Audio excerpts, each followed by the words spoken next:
here we are in February, which is often known as the month of love because of Valentine's Day. And last Sunday, I invited you to have a goal in the super goal bowl of life. Your super goal was to make yourself a Valentine. Make yourself be the Valentine by maybe getting yourself some chocolate, some flowers, a massage, a pedicure, uh, writing yourself a love letter from the divine, and maybe back to spirit. Anyone do such? Okay, there's some hands. Great. So if you did or didn't, here's what I'm going to say is that why not make every day Valentine's Day, right? I mean, why make it just one day? So to make the Whitney Houston song, the greatest love of all is learning to love yourself. Because your love for yourself is what outpictures for others. And you can only love others as much as you love yourself. So we're going to go from the Whitney Houston song, what was it? The greatest love of all. And then we're going to Tina Turner. I should have some legs now, right? What's love got to do with it? What's love got to do with it? Just a second-hand emotion. We could sing it, but I don't think we rehearsed enough, so we'll pass. So here's the thing. That question, what's love got to do with it? I think it begs for definition. Two areas of definition. What is love, and what is it? What's love got to do? What's the it? So we're going to look at love, and there are infinite definitions, descriptions, expressions, and experiences of love. So I'm going to start with some definitions by, first of all, an 8-year-old named Rebecca. What is love? What does love mean? Rebecca says, when my grandmother got arthritis, she couldn't bend down and paint her toenails anymore. So my grandfather does it for her all the time, even when his hands got arthritis too. Carl, age 5, says, love is when a girl puts on perfume and a boy puts on shaving cologne and they go out and they smell each other.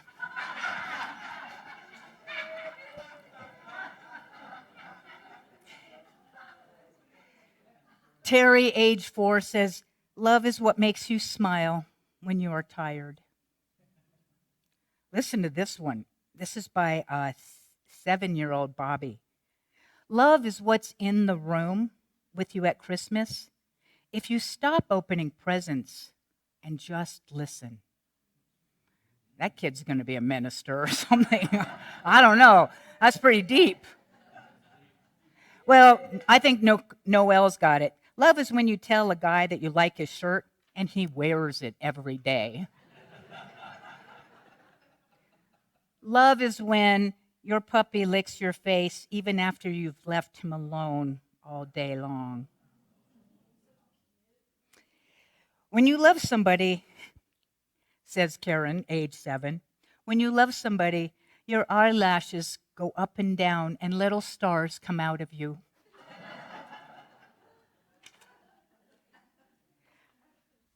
Another question, why does love happen between two particular people? Well, Carlos, 8, I think you're supposed to get shot with an arrow or something, but the rest isn't supposed to be so painful.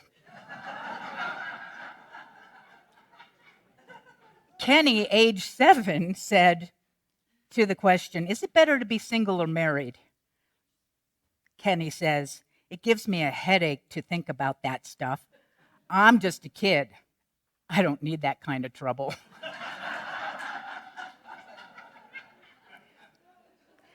And the last one I will share, the winner was a 4-year-old child whose next-door neighbor was an elderly gentleman who had recently lost his wife. Upon seeing the man cry, the little boy went into the old gentleman's yard, climbed onto his lap, and just sat there. When his mother asked what he had said to his neighbor, the little boy said, Nothing. I just helped him cry. Now that could make me cry, right? So, out of the mouth of babes, there you have it. Now we know what love is. Get your perfume and your cologne and go smell each other. They're perfect. Now, I'm going to share a couple other definitions, and one of them is from the founder of the Science of Mind, the Centers for Spiritual Living Teachings. Ernest Holmes says, "Love is the central flame of the universe, nay, the very fire itself. It is written that God is love, and that we are its expressed likeness, the image of eternal being. Love is the self-givingness through creation, the impartation of the divine through the human. The essence of love, while elusive, pervades everything, fires the heart, stimulates the emotion, renews the soul, and proclaims the spirit.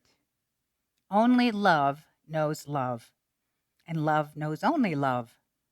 Words cannot express its depth or meaning. A universal sense alone bears witness to the fact. God is love, and love is God." So, a more grown-up definition. There's two main branches of what we call New Thought, and one of them is Science of Mind, Centers for Spiritual Living, and the other is Unity. I think that Charles Fillmore, co-founder of Unity, and Ernest Holmes are metaphysical brothers. So in the Revealing Word, that are the metaphysical terms written up by Charles Fillmore, he says, "Love is the pure essence of being that binds together the whole human family. Of all the attributes of God or the divine, love is the most beautiful. In divine mind, love is the power that joins and binds together in harmony the universe and everything in it. Divine love is impersonal. It loves for the sake of loving. It is not concerned with who or what it loves, and not with the return of love. Like the sun, its joy is in the shining forth of its nature. Love is that inner quality that sees good everywhere and in everyone. It insists that all is good, and by refusing to see anything but good, it causes that quality finally to appear uppermost in itself and in all things." Now, here's a different quote out of a different book by Charles. "Did you know that God does not love anybody or anything?" You might be like, "What?" Right? God does not love anybody or anything. God is the love in everybody and everything. God is love.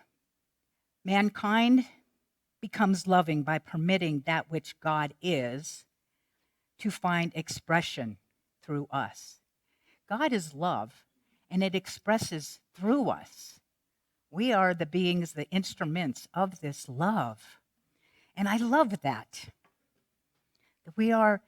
There's no love. What the world needs more than love's love, sweet love. I like to say what the world needs more is us to be the love.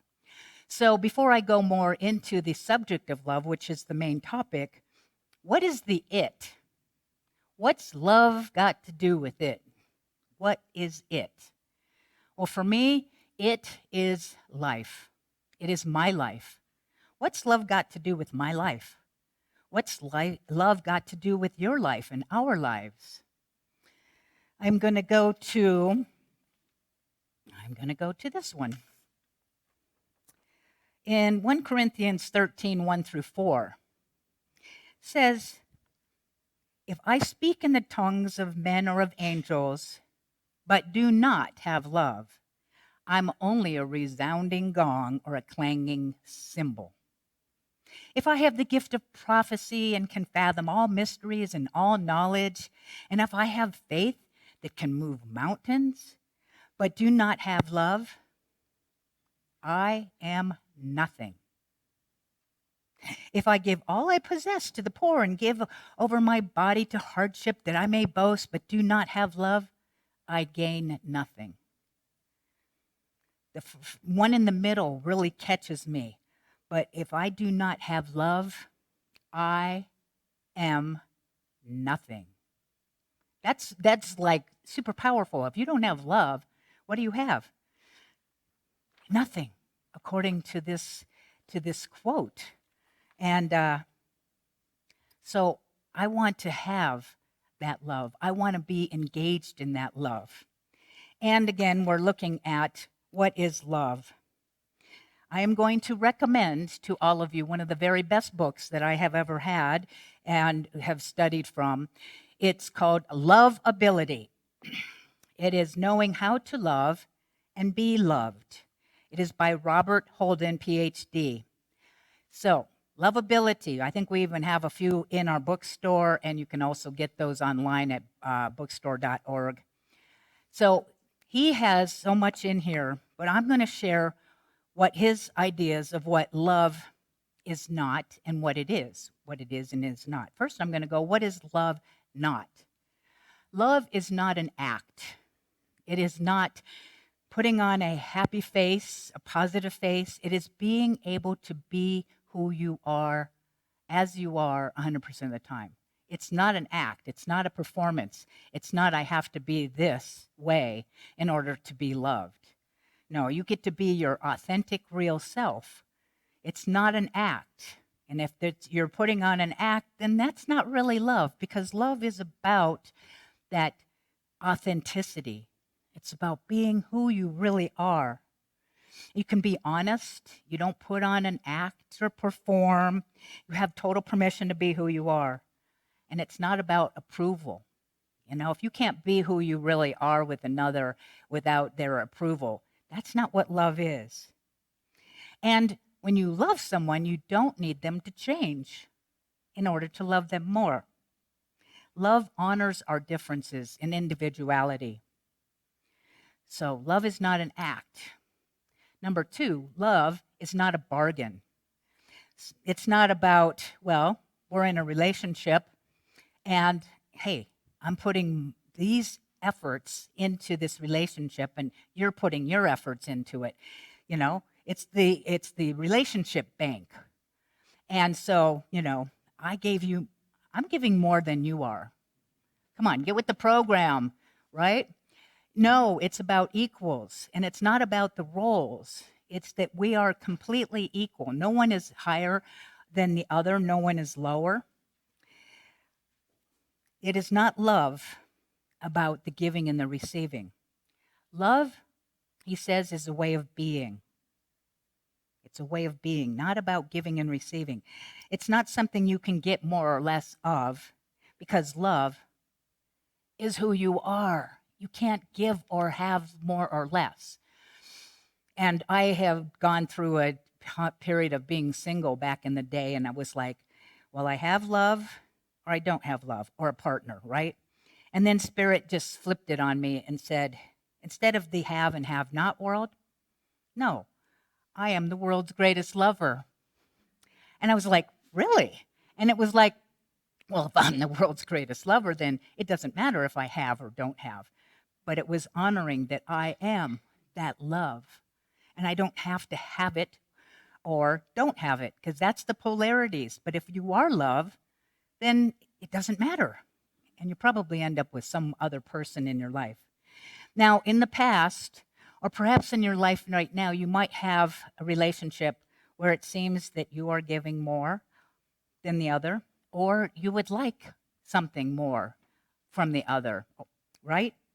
Well, I learned something about this, and I was with somebody, their nickname was Flag, and I felt emotionally neglected. I felt I was giving more in this relationship. I was more invested than them. I had to learn that life and relationships, they are a mirror of what I'm doing to myself. I felt emotionally neglectful, and what the truth was, I was neglecting myself. I did not know how to be there for myself. In my family of origin, I was physically loved and taken care of. All my needs were met, but my mom wasn't emotionally able to be there for me in the way that I needed. So I kept attracting to myself people just like my mom who were not there for me until I learned that relationships are a mirror. He says every relationship in your life is a reflection of the relationship you have with yourself. We mirror each other. This isn't just a metaphor. Mirroring happens because of the nature of reality. We mirror each other because of our essential oneness, our basic shared interest, which is to love and to be loved. Immanuel Kant says, we see things not as they are, we see things as we are. So, what you see in another isn't even about them, it's a part of me that has a need that maybe I'm not meeting. So, I got to learn how to be loving and emotionally available for myself. Then I could attract someone who was also emotionally available to themselves and could be that in partnership with me. So love is not a bargain or an act. Love is also not about idolatry, where you're putting somebody on a pedestal, right? Love sees equals only, and that kind of goes back to the other one in the equal, but knowing our equality beyond roles, never put anyone down. You're always seeking to see the best in each other. Now, my example was back in the day where I was working for an organization called Warrior Sage, and we did these big, mega 5-day events. And then there was the masters who sat up on the stage kind of directing the exercises. And then there was different people in different roles. Well, I had the role of silent monitor. Silent monitor meant we didn't talk. And while they were in session, we were in the hotel in the cleaning the bathroom, because we were helping to create this container. What I got in this experience was the master on the stage is no better than me in the cleaning of the restroom. We are equal. There isn't any betterness. And that was a good revelation to me. We're equals. Whatever role we're doing, I'm in the divine with the divine. So now we have not an act, not a bargain, not adultery. Love is not about specialness.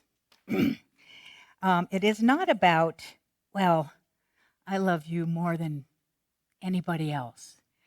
I love you more than anybody else. I love you more than anybody else. That is not love, okay? Love is not exclusive. Love is inclusive. We love, and not to make it be about one person. I love you more than anyone else. That is not what love is. Love is not about special. You can't love someone more and then someone else less. This is not love. Love is not exclusive. You can't exclude people. I love you, but I don't love you. That's not what love is. God does not go, oh, I love you, but I don't love you, right? That is not, and we are expressions of the divine. So to love all beings. Now, truth, you also can have exclusive agreements, right? Monogamy with your partner, confidence in a friendship, a business partnership. So you can have exclusive agreements, but not to make somebody, I love you more than anybody in the whole world. No, you love all beings. Love is not exclusive, it's inclusive, and it's about being one. And the last one, what love is not, it is not selfish, okay? Romantic love can be confusing because there's things called lust, infatuation, and love. And his definitions of these are lust is the physical desire. Infatuation is the mental desire, and you want something with this person or from this person. So the physical desires is because I want something with you, or from you. But love is spiritual desire. Love as spiritual desire is intent on knowing the whole person as they really are, beyond the mask and the image of what we think and see them to be. I love this line. It's not what I want from you, it's what I want for you. It's not what I want from you, it's what I want for you. So, how do you know if you love someone or if someone loves you? You want that person to be happy. In his book, he has 4 different questions, because I don't know about you, but anybody judge anybody in here? Nah. We are domesticated, conditioned to judge people. And one of the things he says is not to be judgmental. It is still warm in here. I'm like warm. Anyway, so the idea is that I don't know what the idea is. It's just too hot. I should take off some of this.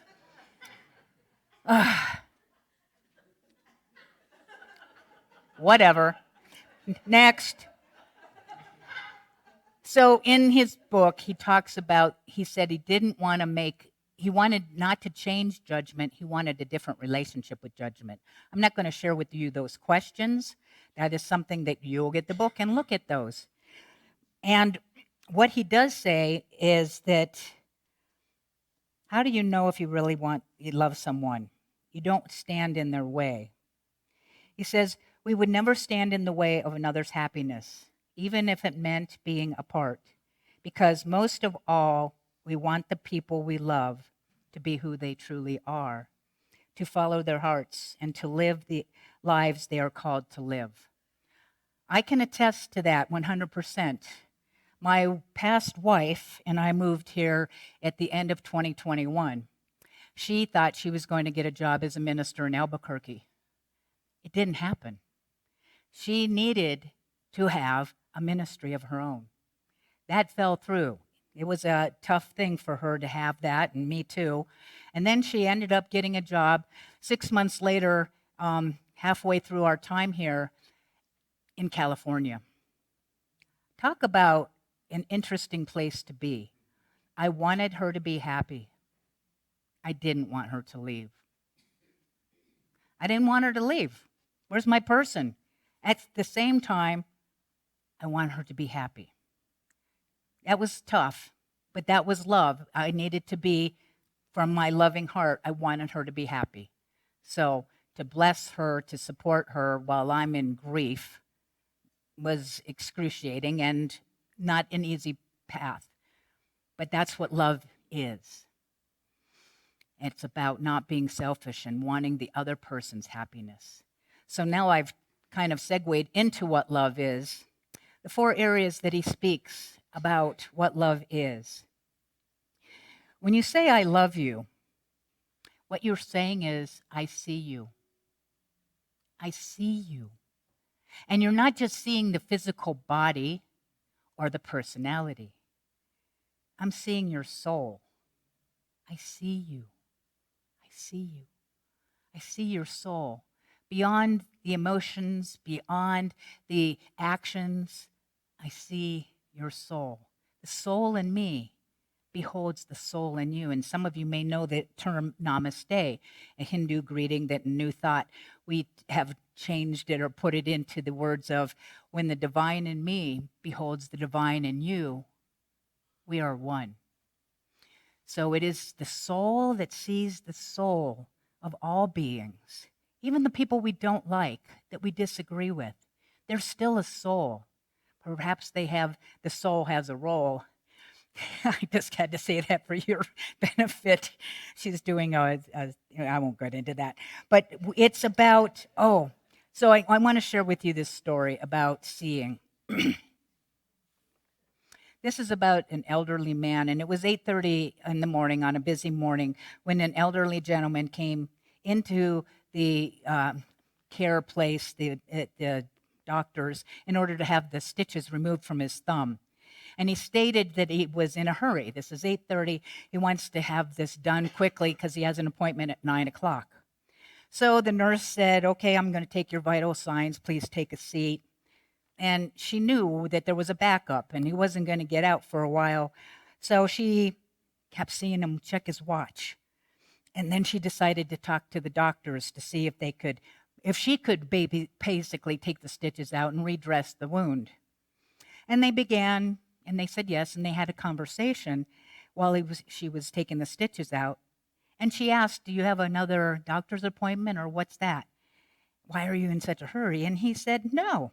He needed to go to the nursing home to have breakfast with his wife. And so inquired about her health. He told me that she'd been in a nursing home for a while as she was a victim of Alzheimer's disease. I probed further and asked if she would be upset if he was slightly late. He replied she no longer knew who he was and hadn't been able to recognize him for 5 years. I asked him in surprise, and you still go every morning even though she doesn't know who you are? He smiled as he patted my hand and said, she doesn't know me, but I still know who she is. I don't know about you, but I got gut bumps all over my body. I had to hold the tears back. I had goosebumps. This is the kind of love I want in my life. True love is neither physical nor romantic. It's being able to see and to accept and to love others. So to say I love you means I see you. Number 2, I love you means I accept you. I accept you just as you are. I don't judge you, condemn you, criticize you, attack you. And we're going back to the part about judgment. Whenever you're judging, and actually I think I got ahead of myself, but that's okay because you're not judging me at all, so that's all good. Here's the 5 questions he talks about the judgment so that you can reframe. However, when I do judgment, yes, your minister judges. We're human. We're conditioned. I have something different I do. I notice, first of all, you have to realize, oh, I'm judging that person's driving or I'm judging that person for whatever it is, because we just do. It's an automatic. It's kind of in our culture to judge. As soon as I catch that, I go to the Ho'oponopono prayer, which is a simple, I'm sorry. Please forgive me. Thank you. I love you. I do that because it's like, oh, what am I doing? I'm judging. I'm sorry. Please forgive me. I love you. And thank you. You can do that. It's an easy prayer. Catch yourself. So, I see you and I accept you. And the next one is I thank you. I thank you for being in a body and being in this life. I thank you for being who you are. I thank you for being a presence in this world. I thank you for being born. I love telling that in cards or when I say something to someone whose birthday. It's like, thank you for being born and sharing the gift of yourself with me in the world. Because you are a gift. You are a blessing. So when I say thank you or I say I love you, it means thank you. Thank you for being a part of my life. Thank you for your journey. Thank you for being, period, who you are. And last but not least, I love you means I am here for you. I am here for you. Thich Nhat Hanh says, to love is to be present.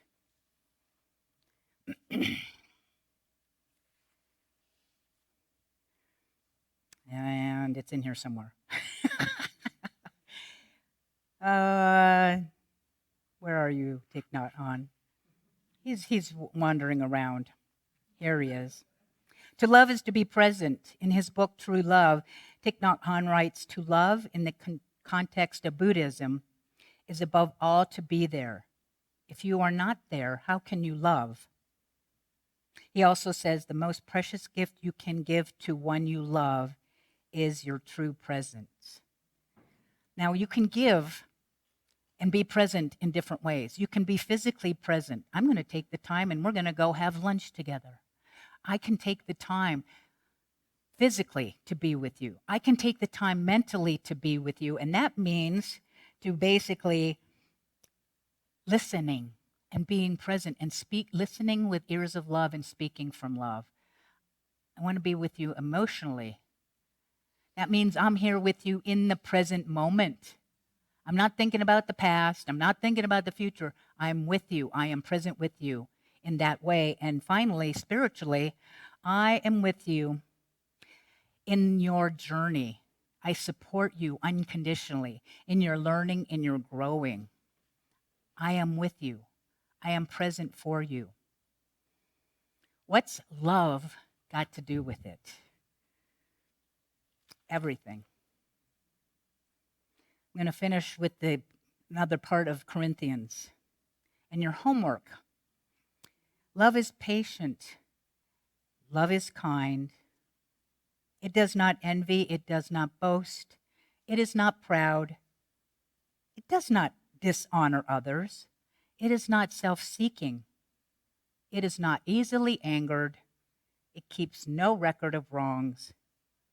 Love does not delight in evil, but rejoices in truth. It always protects, always trusts, always hopes, always perseveres. What I'm going to invite you to do is take that passage, read it daily, but every time it says the word love, you put I. I am patient. I am kind. I do not envy. I do not boast.